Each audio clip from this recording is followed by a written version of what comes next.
जी, आज आपको लेके आई हूँ सनवाड़ में, जो कि एक निराश्रित पशु सेवा समिति है, जो किस तरह गायों की सेवा करते हैं। यानी अभी एक मामले में एक्सीडेंट हुआ था गाय का, जिस तरह से वो गाय की सेवा कर रहे हैं, लेकर आए हैं, आप देखिए। और ये मतलब किस तरह से गायों की जो युवा है, मंडल बना हुआ है उनका, युवा समिति, जो भी किस तरह से गायों की सेवा करते हैं। अभी इन्होंने एक गाय का 35 किलो पेट में से प्लास्टिक निकाला, किस तरह से निकाला वो अपन इनसे जानेंगे। अपन देखते हैं, अपन भारत देश में रह रहे हैं, यहाँ पर गायों को माता पूजा जाता है, लेकिन अपनी लापरवाही के कारण अपन गाय जब दूध देती है उसको अपन दूध देती जाता है, तो आप उसका बहुत अच्छे से ध्यान रखते हैं, लेकिन जब वो दूध देना छोड़ देती है तो अपन किस तरह उसको छोड़ देते हैं, और उस तरह इस माता को कितनी परेशानी होती है। और इस गाय का जो मैं बता रही हूँ आपको, इस गाय के अंदर से 35 किलो पॉलीथीन निकाला, किस तरह से निकाला वो यहाँ की टीम से जानेंगे हम। कि ये देखिए आप, अभी जो गाय लेके आए हैं वो किस तरह, ये जो युवा टीम है लगी हुई है, पूरे अपने निस्वार्थ भाव से मामले से लेकर आए हैं। और किस तरह से ये मतलब 24 घंटे लगे रहते हैं, जब भी इनके पास फोन आता है तुरंत इनकी टीम वो गाय को लेने पहुंच जाती है।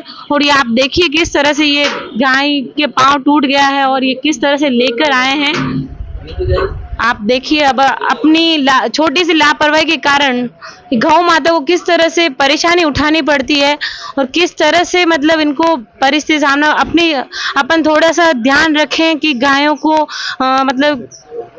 हाँ, मैं भाई साहब से जानूंगी, देखो ये किस तरह से ये काम करते हैं। नमस्कार भैया साहब, आपका नाम बताइए। आशुतोष दादिश। ये पशुपति निराश्रित सेवा समिति करीबन 3 वर्ष से गायों की, गौ माता की सेवा में अग्रसर है। सभी युवा टीम द्वारा सहयोग किया जाता है, गांव द्वारा सहयोग किया जाता है, चंदा सबसे मिलता है। हम सबसे ये प्रार्थना करते हैं वाहन चलाने वाले से कि कृपया वाहन बहुत सावधानी से पूर्वक चलाएं, जिससे ऐसा गौ माता को कष्ट न देखना पड़े। जय गौ माता, जय गोपाल। अभी जो आपने 35 किलो वो जो गाय का प्लास्टिक निकाला था, वो किस तरह से, उसके बारे में जानना चाहूंगी। डॉक्टर साहब हैं, ये बताएंगे आप। हाँ, ये देखिए आप बता रहे हैं, डॉक्टर साहब से बात करेंगे। आप किस तरह से लेके आए, कहाँ से लेके आए भैया बताइए। मावली से लेके आए। क्या हुआ था, कैसे? ये एक्सीडेंट हो गया था, वहाँ से जो रेस्क्यू किया हमसे। अच्छा जी। तो आप कितने जने गए थे अभी लेने? 2 जने गए थे। अच्छा, आप यहाँ पे कंपाउंडर है? जी। तो आप 24 घंटे यहीं रहते हैं किस तरह? जी। आप भाई साहब बताइए, आप किस तरह से काम करते हैं यहाँ पे, क्या रहता है आपका? जैसा कि हमारी समिति का नाम है निराश्रित पशुपतिनाथ सेवा समिति, तो उसी हिसाब से हम सेवा के लिए निराश्रित पशु के लिए काम करते हैं। यहाँ पर हर तरह की सुख सुविधा इनके लिए रखी हुई है। जैसे कि आप देख सकते हैं, यहाँ पर पंखे की व्यवस्था है, पानी की वाटर की व्यवस्था है, इनके लिए चारे की व्यवस्था है, हरे चारे की व्यवस्था भी है। और यहाँ पर दिन प्रतिदिन इनके लिए लापसी का कार्यक्रम भी रखा जाता है, जिससे कि इनको थोड़ी सी ताकत वगैरह मिले। और इनके लिए मेडिसिन वगैरह भी आती है। हमारे यहाँ पे हमने परमानेंट डॉक्टर भी रखा हुआ है, और इसके साथ में हमारे को सरकारी जो डॉक्टर आते हैं उनकी भी सेवा प्राप्त है। और इसके लिए हमारे को यहाँ पर जो भी इनके लिए जो फंड आता है वो हमारे स्थानीय जो निवासी है, जो यहाँ के नगरवासी है, उनकी तरफ से आता है। ये जमीन है वो किसने दे रखी है यहाँ पर? सत्यनारायण जी अग्रवाल है। अच्छा। उनकी तरफ से यहाँ पर फतनगर उनका एक स्कूल भी है। हाँ। उनकी वजह से उनकी जमीन है ये। हाँ। उन्होंने इससे पशुपतिनाथ सेवा समिति जो कि हमारी समिति है, उससे वो प्रभावित हुए। हाँ। कि आपने जो काम आप कर रहे हैं वो अच्छा कर रहे हैं। हाँ। इसलिए उन्होंने कहा कि मेरे से जो बन सकता है वो मैं करता हूँ। और उनकी जमीन है स्थानीय, सनवाड़ में स्थानीय उनकी जमीन है, उन्होंने फ्री ऑफ कॉस्ट ये सेवा दे रखी है। ये गाय अभी लेके आए, इसके बारे में कुछ बताइए, किस तरह से लेके आए हैं? ये गाय अभी लेके आए, जो मावली से लेके आए हैं। हमारे जो यहाँ पर हेल्पर है और साथ में हमारे जो डॉक्टर साहब है वो गए थे। हाँ। ये पूरी जो एम्बुलेंस है, हाँ। ये पूरी निराश्रित पशु सेवा समिति की तरफ से है। हाँ। और ये पूरी हाइड्रोलिक है जो निःशुल्क चलती है, और ये पूरे 15 से 20 किलोमीटर दायरे में पूरी चलती है। हाँ, अब अपन बात करेंगे जिस प्लास्टिक जो आपने 35 किलो गाय का निकाला था पेट के अंदर से, वो किस तरह से निकाला था, किस तरह से इसका ऑपरेशन हुआ, उसके बारे में जानेंगे। कहाँ मिली थी और किस तरह से आपने करा, और ये जो स्थिति आप देख रहे हैं किस तरह से चीरा लगाया, 35 किलो प्लास्टिक इस गाय के अंदर से निकाला, और भी कुछ चीजें निकाली, तो किस तरह से हुआ आप बताइए। इसको हम यहाँ से सनवाड़ से ही लाए थे लोकल। ये नाले में गिरी हुई थी। जब हमने इसे देखा, जब हम इसे लाए, यहाँ पे खाने पीने में सक्षम नहीं थी, वो उल्टियाँ करती थी, जिससे प्लास्टिक के दाने आते थे, जिससे हमें लगा इसके ज़्यादा दिक्कत हो रही है।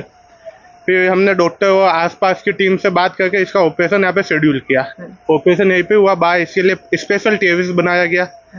और जब इसका ऑपरेशन हुआ, जब हमें उम्मीद नहीं थी ये इतना लंबा चलेगा, पर जब सुबह 10 बजे से हम चालू हुए, शाम को 5:30 बजे तक इसका ऑपरेशन चला, जिसमें 35 किलो से ज्यादा प्लास्टिक, 8 से 9 रुपए के सिक्के, 2 स्टील के धातु के टुकड़े, खिल्लियां 8 से 10, और छोटा मोटा एक पत्थर तक का एक टुकड़ा इसके पेट से उस समय निकाला गया। उसके बाद अब ये गाय 10 दिन से हमारे पास अंडर ऑब्जर्वेशन में है। आज इसका खाना पीना चालू किया है। 6 दिन तक हमने इसे बिना खाने के रखा था, क्योंकि पेट वापिस वहाँ पे कट लगा हुआ है, तो खाने में आए हुए तो दिक्कत होती है। तो 6 दिन तक ये टिप पे यही, जिसमें डेली इसके 10 से 12 बोतलें NS DNS इसकी डॉक्टर की सलाह से चढ़ती थी। अब आज जाके इसका हमने खाना पीना चालू किया, जो पहले से आधा है।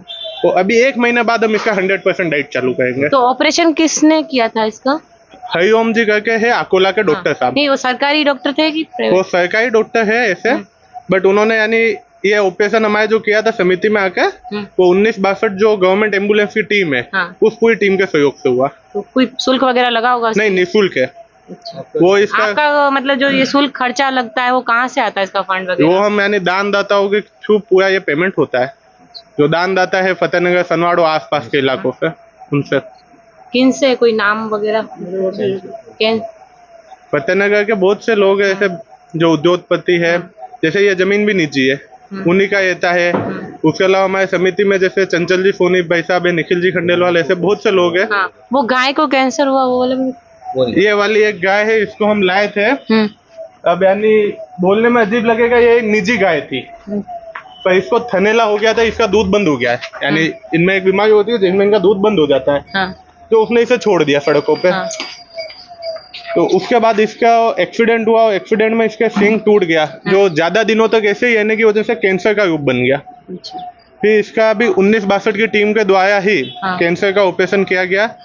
तो उसके बाद अब ये गाय स्वस्थ है। इसके डेली ड्रेसिंग होती है, आज 1.5 महीने हो गए। ऐसे कितनी गायों के और भी उपचार करे आपने, ऑपरेशन करवाए ऐसे हमारे 1 साल में हमने 350 प्लस रेस्क्यू किए। तो कितने ऑपरेशन कर लिए? जिसमें से 5 मेजर ऑपरेशन थे, जो बड़े ऑपरेशन हुए। जिसके अंदर जैसे एक ये है जिसका पाँव कटा हुआ है, एक बच्चा वो यहीं पे घूमा है जिसके मुंह पे किसी ने लोहे का हथौड़ा मार दिया होगा, जिसका मुंह टूट गया पूरा, उसका पूरा मुंह फिला हुआ है। वो बच्चा अब खाने पीने में सक्षम है। ये पब्लिक नहीं किसी ने मारा है? ये सब पब्लिक की ही है। गाय कभी आवाया होती नहीं है, होती निजी, जैसे जो दूध देना बंद कर देगी तो वो सड़क पे आती है। ये उनके लिए। ये संस्था कब से चल रही है? ये संस्था 2 साल से। तो आपको इसकी प्रेरणा कहाँ से मिली, किस तरह से आपने काम की शुरुआत करी? लंपी जय गौ माता। आज से 3 साल पहले जब लंपी का कार्य चालू हुआ था, एक साथ काफी सारे गायों माता के लंपी वायरस से बहुत सारी गायें, मतलब बहुत सारी मरी थी एक साथ। तो यहाँ पास में एक गवर्नमेंट का पार्क था, उस पार्क में ही, उस गार्डन में हमने यहाँ पे एक सेंटर खोला था। तो वहां से हम सबको प्रेरणा मिली, तो धीरे धीरे हम सब एक एक करके सब हम लड़के जुड़े।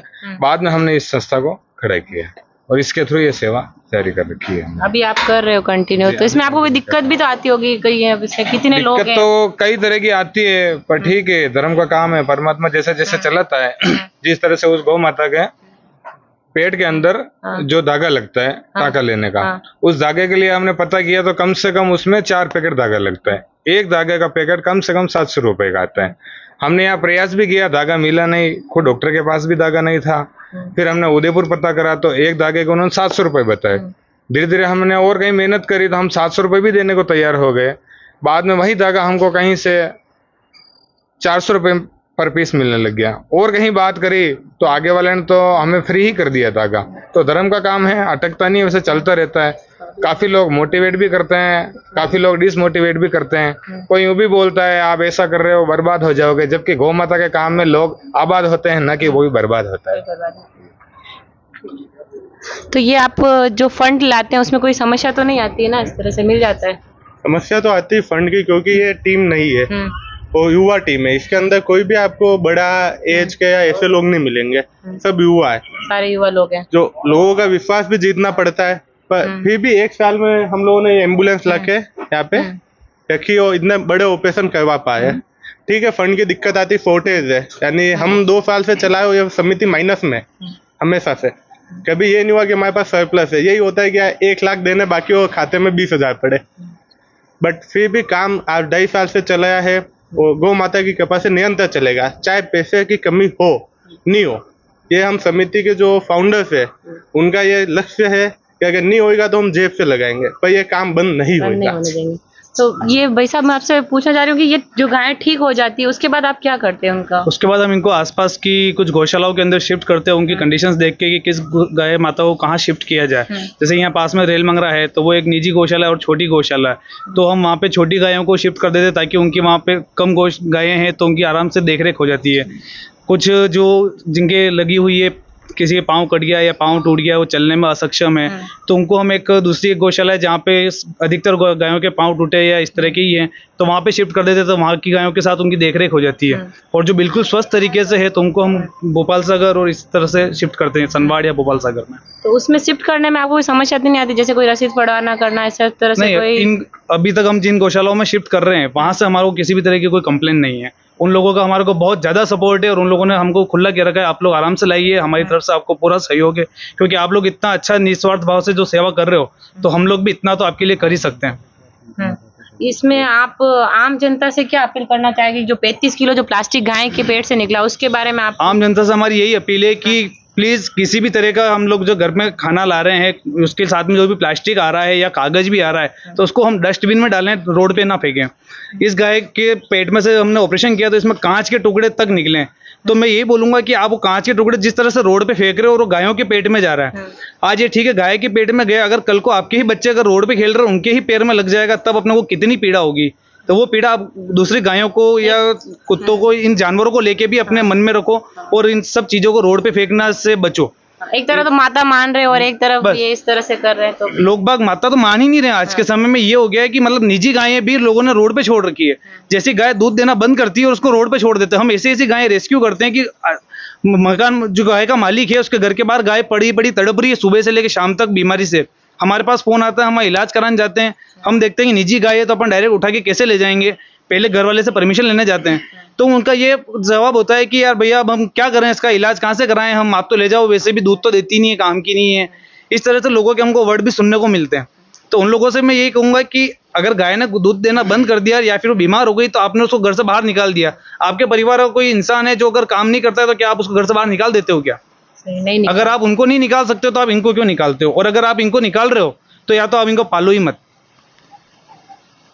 ठीक है। और ये आपका जो क्या शेड्यूल रहता है यहाँ पे, कौन कौन लोग आके काम करते हैं, किस तरह से सेवा देते हैं, मतलब ये जो गाय यहाँ रहती है तो उनका क्या व्यवस्था है? वैसे हमने यहाँ पे उसके लिए एक हेल्पर, एक डॉक्टर और एक एम्बुलेंस चलाने के लिए ड्राइवर, ये 3 हमने यहाँ स्टाफ रखे हुए हैं। इसके अलावा समिति के सदस्य है ना, जिस तरह से उनको समय मिलता है समय अनुसार अपने हिसाब आते हैं और यहाँ पे अपनी अपनी सेवाएं देते रहते हैं।